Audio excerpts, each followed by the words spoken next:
अर्पिता, बड़ा अपडेट मिल रहा है, वाराणसी कोर्ट में भी आज सुनवाई टल गई है और क्या जानकारी मिल रही है?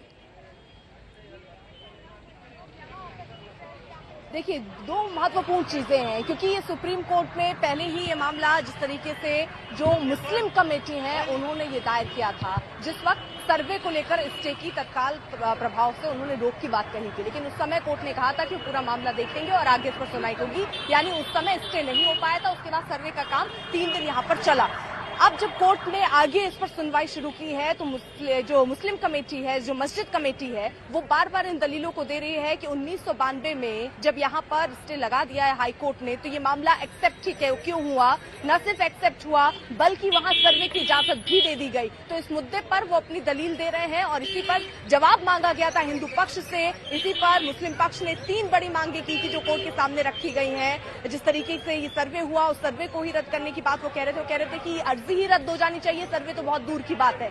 वहीं हिंदू पक्ष ने फिलहाल विष्णु जैन, जो कि उन्होंने कोर्ट में ये कह दिया कि वो 1 दिन का वक्त लेना चाहते हैं, उनके पिता की तबीयत ठीक नहीं थी जिसकी वजह से वो जवाब दाखिल करने के लिए जो सुप्रीम कोर्ट ने कहा था वो नहीं कर पाए और उसके बाद 1 दिन का वक्त मिला है। कल सुनवाई होनी है 3 बजे। लेकिन इन सब के बीच महत्वपूर्ण ये भी हो जाता है जो वाराणसी कोर्ट में, क्योंकि 2 जगह नजरें थी, एक वाराणसी कोर्ट और दूसरा सुप्रीम कोर्ट, जहां वाराणसी कोर्ट में हिंदू पक्ष अपनी दलीलों के साथ पहुंचा था और वहां पर रिपोर्ट भी सबमिट कर दी गई है। लेकिन आज सिर्फ हो सकता है संज्ञान ले, लेकिन किसी भी तरीके से आदेश कोई भी ना दिया जाए, कोई ऑर्डर ना दिया जाए। ये अब गाइडलाइंस सुप्रीम कोर्ट की तरफ से वाराणसी कोर्ट को दे दिया गया है। यानी अब कोई भी फैसला जो है वो वाराणसी कोर्ट 3 बजे के बाद, 3 बजे का वक्त वो है कल का, वो भी जब सुप्रीम कोर्ट में सुनवाई शुरू होगी तो 3 बजे। चित्रा, मेरे सहयोगी भी लगातार जुड़े। चित्रा, आपसे कुछ ही देर पहले आप वकील से बात कर रही थी, उनका ये कहना था कि 12 बजे जो दोनों सर्वे रिपोर्ट है उन्हें देखा जाएगा। उनकी डिटेल्स कब तक आएंगी, इस बारे में कोई जानकारी मिल रही है? क्योंकि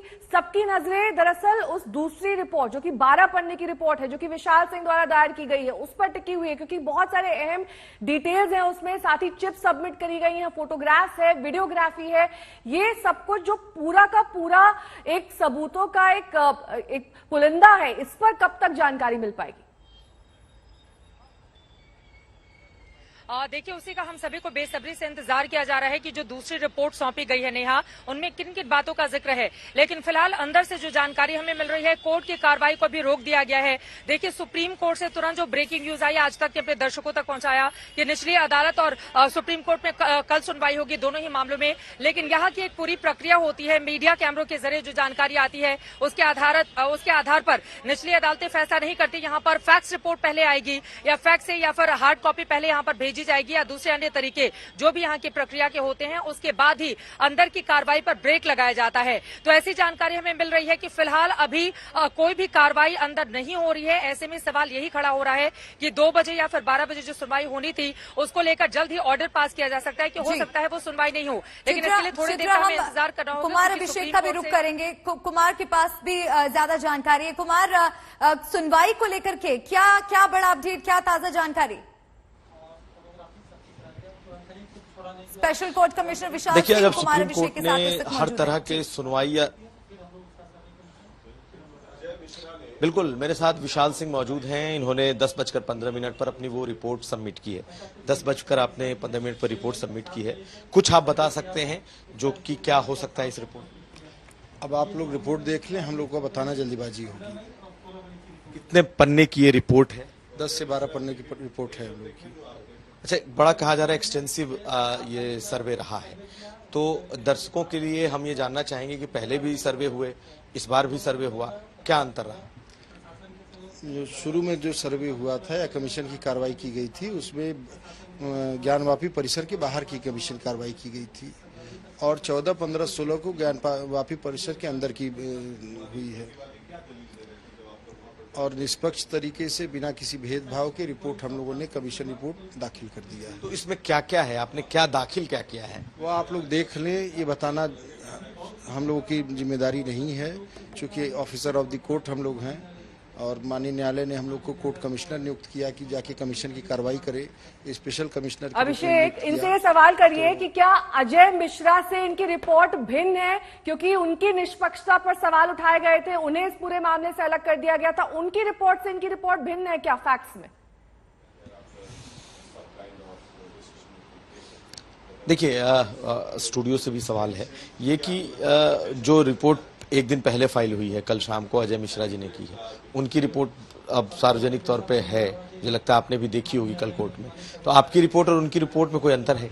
जी, वो परिसर के बाहर का उन्होंने किया, बाहरी परिसर का किया है, और 14, 15, 16 की जो रिपोर्ट है अंदर ज्ञानवापी परिसर के अंदर का विस्तृत रिपोर्ट हमने दाखिल किया है। उसके साथ साथ जो वीडियो रिकॉर्डिंग और स्टिल फोटोग्राफी है, सील पैक है, तीनों बॉक्स हम लोगों ने माननीय न्यायालय में दाखिल कर दिया, जिसको माननीय न्यायालय ने प्रिजर्व कर लिया है। तो ये कितने तस्वीरें, कितने वीडियोज इसमें हों? ये हम लोगों ने खोल के देखा नहीं, ये कोई जानकारी हम लोग को नहीं है।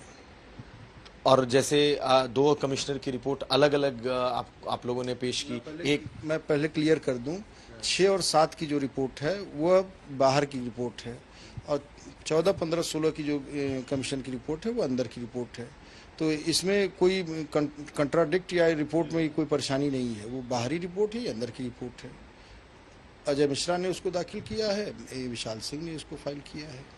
इसीलिए कहा जा रहा है 2 रिपोर्ट हो गई, तो ये कॉम्प्रिहेंसिव एक रिपोर्ट? नहीं, ये हर जैसे हम लोगों ने 14 तारीख की जो कार्रवाई कमीशन की थी उसका रिपोर्ट एक है, 15 की रिपोर्ट अलग है, 16 की रिपोर्ट अलग है, तो तीनों मिला के कंपाइल करके एक रिपोर्ट हमने फाइल की है।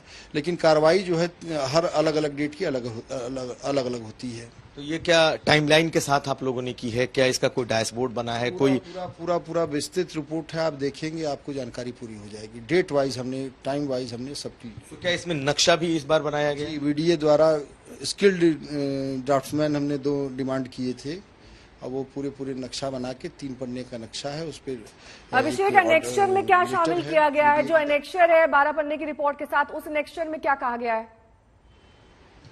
12, मैं आपसे ही पूछ लेता हूँ, 12 पन्ने की जो रिपोर्ट है उसके एनेक्स्चर में क्या आप लोगों ने शामिल? कुछ पूर्व में भी इसका मैं बता दे रहा हूँ आपको कि माननीय न्यायालय द्वारा पूर्व में अजय मिश्रा जी को कोर्ट कमिश्नर नियुक्त किया गया था। वो 6 और 7 तारीख को, 6 तारीख को वहाँ गए ज्ञानवापी परिसर के पास, तो वहाँ प्रशासन के द्वारा सहयोग नहीं किया गया, और वो बैरिकेटिंग जो लगा हुआ था उसके अंदर नहीं जा पाए। बाहरी दीवारों का जो बैरिकेटिंग है उसी का उन्होंने सर्वे किया, देखा, उसी की रिपोर्ट उन्होंने माननीय न्यायालय के समक्ष सुपुर्द किया। और फिर पुनः जब उसमें प्रतिवादी पक्ष द्वारा कुछ विवाद हुआ, फिर माननीय न्यायालय द्वारा कोर्ट कमिश्नर नियुक्त किया गया श्री विशाल सिंह को, और मुझे सहायक कोर्ट कमिश्नर। फिर उसके बाद हम लोग 14 तारीख, 15 तारीख और 16 तारीख तीनों दिन हम लोग वहाँ गए। प्रशासन का पूरा सहयोग मिला, प्रशासन के सहयोग से ताला वहाँ खुलवाया गया, और हर चीज़ का पूरा सूक्ष्म निरीक्षण किया गया, वीडियोग्राफी कराई गई, फोटोग्राफी कराई गई। उसके बाद रिपोर्ट तैयार करा करके माननीय न्यायालय के समक्ष आज हम लोग 10:15 पर रिपोर्ट सौंप दी है हम लोग। तो आप लोगों ने जो रिपोर्ट बनाई है, विशाल सिंह जी आप भी आ जाइए इस तरफ, आप लोगों ने जो रिपोर्ट बनाई है उसको क्या मतलब तहखाने वाइज बनाई है कि इन तहखानों के अलग अलग रिपोर्ट हैं, ये वजू खाना है इसका अलग? बता, जिस दिन जो हम लोगों ने कार्रवाई की है, फर्स्ट डे हम लोग नीचे गए थे बेसमेंट में, तो बेसमेंट की रिपोर्ट बनाई गई। सेकेंड डे हम लोग ऊपर छत पे गए थे, छत गुम्बद के पास, उसकी रिपोर्ट बनाई गई है। थर्ड डे उसी दिन हम लोग मस्जिद परिसर में गए थे with the consent of defendant number 4।